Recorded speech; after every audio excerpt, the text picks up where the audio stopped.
वैसे तो आरक्षण हटाओ आंदोलन की शुरुआत के साथ ही सियासी हलचल तेज हुई। दिल्ली के जंतर मंतर पर प्रदर्शन हुआ। आंदोलनकारियों ने अपनी मांगों को लेकर आवाज बुलंद की, लेकिन इसी दौरान सामने आई एक तस्वीर ने पूरे आंदोलन की दिशा पर सवाल खड़े कर दिए। तस्वीर में यूपी के डिप्टी सीएम ब्रजेश पाठक के साथ हर्ष दुबे नजर आए। वही हर्ष दुबे जिन्होंने इस आंदोलन को आगे बढ़ाने और इसे निर्णायक मुकाम तक ले जाने की बात कही थी।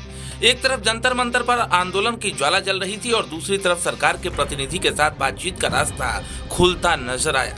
यही से आंदोलन के भीतर दो धड़ों की चर्चा शुरू हो गई। जंतर मंतर पर मौजूद आंदोलनकारियों के बीच भी हर्ष दुबे को लेकर नाराजगी और सवाल उठने लगे। आखिर आंदोलन का मंच दिल्ली में था, लेकिन बातचीत का एक बड़ा अध्याय लखनऊ में क्यों लिखा जा रहा था? क्या आंदोलन के सभी नेता की सहमति से ये बातचीत हुई, या फिर आंदोलन के कुछ नेता सरकार से बातचीत के लिए अलग रास्ते पर निकल चुके हैं? फिलहाल इन सवालों के जवाब साफ तौर पर सामने नहीं आए हैं, लेकिन डिप्टी सीएम ब्रजेश पाठक ने हर्ष दुबे, मृत्युंजय पाठक और शिवा शर्मा को लेकर बड़ा बयान जरूर दिया है।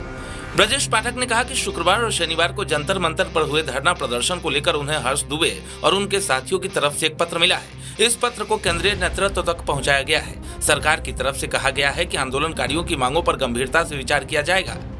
इतना ही नहीं, ब्रजेश पाठक ने युवाओं और छात्रों को लेकर भी भरोसा दिलाया। उन्होंने कहा कि किसी भी स्थिति में देश के युवाओं और छात्रों का नुकसान नहीं होने दिया जाएगा और सभी को साथ लेकर चला जाएगा। यानी सड़क पर आंदोलन और सरकार के साथ बातचीत, दोनों रास्ते एक साथ चलते नजर आ रहे हैं।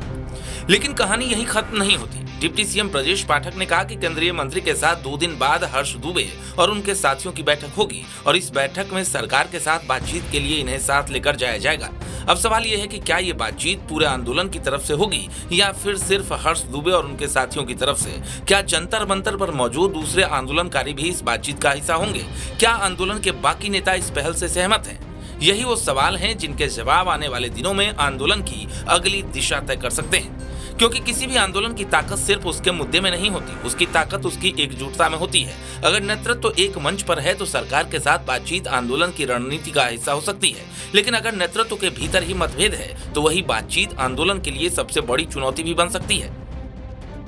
आरक्षण हटाओ आंदोलन के सामने अब यही सबसे बड़ा इम्तिहान है। क्या आंदोलन एकजुट रहेगा? क्या जंतर मंतर की आवाज और सरकार के साथ बातचीत एक ही दिशा में आगे बढ़ेगी, या फिर आंदोलन शुरू होते ही नेतृत्व के बीच रास्ते अलग अलग होने लगे हैं? फिलहाल सरकार की तरफ से बातचीत का रास्ता खुल गया है। हर्ष दुबे और उनके साथियों को केंद्रीय नेतृत्व के साथ बैठक का भरोसा मिला है, लेकिन जंतर मंतर पर मौजूद आंदोलनकारियों के बीच उठे सवाल अपनी जगह कायम है।